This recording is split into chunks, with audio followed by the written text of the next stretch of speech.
Friday, October 18th, 10:09 a.m. It occurs. It occurs to me. These messages that I've been leaving for you are crazy long, and I really shouldn't be able to leave voicemails that long. Isn't the maximum length usually like 3 minutes? And I also notice your outgoing messages sound like some old school robo voice these days. This phone number you gave me when I was released, it's a landline, isn't it? So maybe my imagination's running wild, or maybe it's just this fever, but I'm thinking all these calls that I'm making are going to an actual old school answering machine at your place, and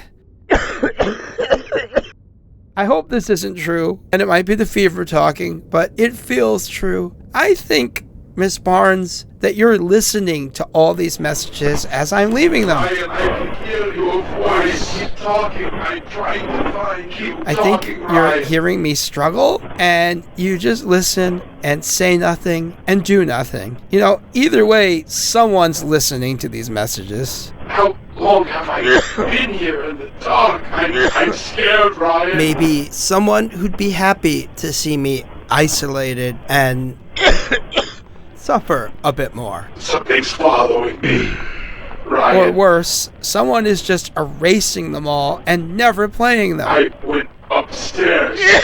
The attic. Edie, are you there? It came at me from the dark. If you can hear this, Ryan, it hit me. the words for how I feel about everything, all the hurt. We didn't... I'm injured, I think, but maybe I'm in shock.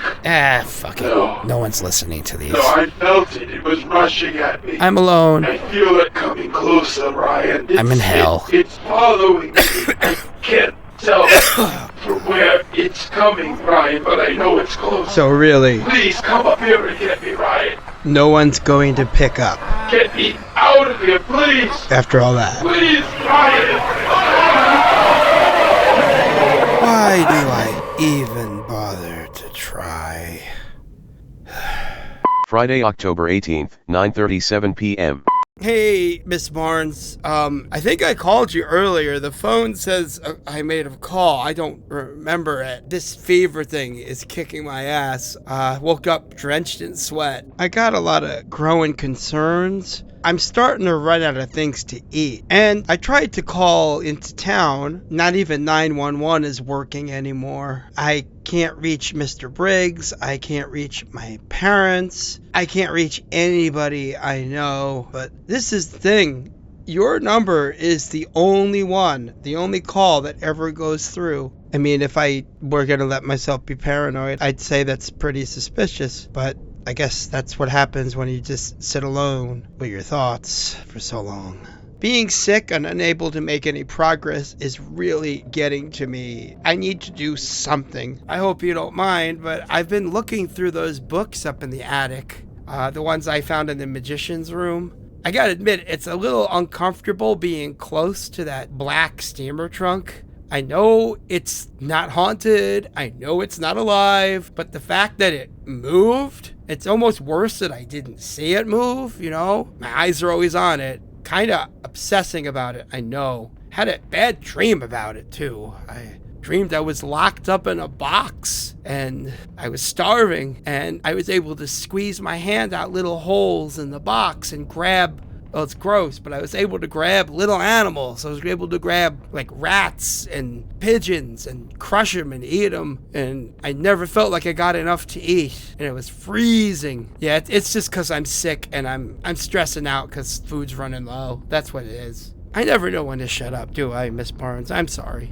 So yeah, I've been looking through the books upstairs. I hope you don't mind. I know they're fragile and they might be family heirlooms or, you know, valuable antiques. So I'm being really careful, but I need to do something or I'm going to go crazy. And I have no data. I have no music. I've got no movies.